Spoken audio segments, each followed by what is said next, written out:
نحمدہ ونصلی ونسلم علی رسولہ الکریم۔ آج ایک مسئلہ جو سب سے زیادہ عوام میں پایا جاتا ہے وہ مسئلہ یہ ہے کہ ہم مہمان کو زحمت سمجھتے ہیں۔ اگر کسی کے گھر میں مہمان آ جائے تو ہمارا جو دل ہے اس کے بارے میں بڑا ہی افسردہ سا ہو جاتا ہے۔ ہمارا دل یہ کہتا ہے کہ یار پتہ نہیں کہاں سے آ گئے۔ نبی کریم صلی اللہ علیہ وسلم کے زمانے میں ایک صحابی تھے جن کے گھر میں بہت زیادہ مہمان آیا کرتے تھے۔ ہر وقت ان کے گھر میں کوئی نہ کوئی مہمان آ جاتا۔ جو ان کی بیوی تھی وہ ان کے مہمانوں کے آنے کی وجہ سے بڑی پریشان تھی، تو اس نے شکایت لے کر نبی کریم صلی اللہ علیہ وسلم کے پاس گئی۔ تو اس نے کہا کہ اللہ کے رسول، ہمارے گھر میں آئے روز مہمان آتے ہیں جس کی وجہ سے مجھے کھانے پکانے میں بڑی دشواری سی ہوتی ہے۔ تو نبی کریم صلی اللہ علیہ وسلم نے کچھ نہیں ارشاد فرمایا، تو وہ خاموشی سے سمجھ گئی اور خاموشی سے واپسی چلی گئی۔ تو نبی کریم صلی اللہ علیہ وسلم نے فرمایا اس صحابی کو بلا کر کہ کل میں آپ کے گھر تشریف لاؤں گا۔ تو اس صحابی نے فرمایا اپنی بیوی کو کہ اے میری زوجہ، کل ہمارے گھر نبی کریم صلی اللہ علیہ وسلم تشریف لائیں گے۔ وہ بڑی خوش ہو گئی کہ ہمارے گھر میں نبی کریم صلی اللہ علیہ وسلم تشریف لائے مہمانی کے طور پر۔ نبی کریم صلی اللہ علیہ وسلم نے فرمایا کہ جب میں واپسی جانے لگوں گا تو اپنی بیوی کو یہ کہہ دینا کہ جب میں واپسی جاؤں تو میرے پیچھے دیکھنا۔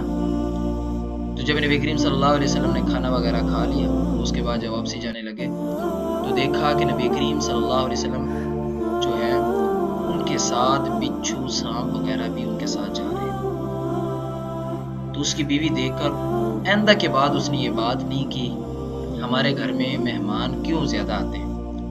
تو اس بات ہمارا یہ جو معاشرہ ہے اس میں مہمان کو زحمت سمجھا جاتا ہے کہ کوئی مہمان آ گیا تو بڑی دل آزاری سی ہوتی ہے کہ یار یہ کیوں آ گیا۔ اور مہمانوں کی بھی بڑی قسمیں ہوتی ہیں، کئی قسم کے مہمان ہوتے ہیں۔ بعض مہمان ایسے ہوتے ہیں جو آ کے ڈیرے ڈال کے بیٹھ جاتے ہیں، 15 20 30 دن، مہینہ 2 مہینے بیٹھے ہی رہتے ہیں۔ جو مہمان ہوتا ہے اس کو سوچ کے آنا چاہیے کہ ہمارا جو میزبان ہے وہ کس طرح کا ہے، اس کے پاس خود کھانے کے لیے بھی کچھ ہے یا نہیں ہے۔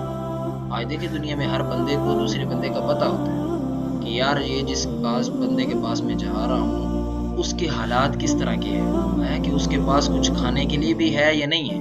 بعض لوگ ایسے ہوتے ہیں کسی کے پاس مہمان جا کر بس وہ جیسے دن گزارنا مقصد ہوتا ہے وہ دن گزارنا شروع کر دیتے ہیں۔ یہ تو مقصد، یہ تو چیز نہیں ہے۔ اصل مقصد تو یہ ہوتا ہے کہ ادھر جائے بندہ، جا کے جو مہمان نوازی ہے 1 گھنٹہ 2 گھنٹے 1 دن 2 دن 3 دن، اس سے زائد جو ہے اس کے پاس نہ ٹھہرے۔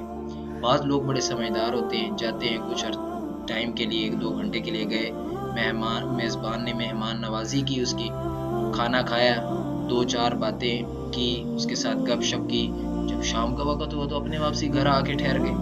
یہ سب سے بہترین طریقہ یہ ہے کہ رات جو ہے وہ اپنے گھر میں آ کے ٹھہرنی چاہیے، نہ کہ کسی اور کے پاس ٹھہرنی چاہیے۔ یہ مہمانوں کے لیے سب سے بہترین۔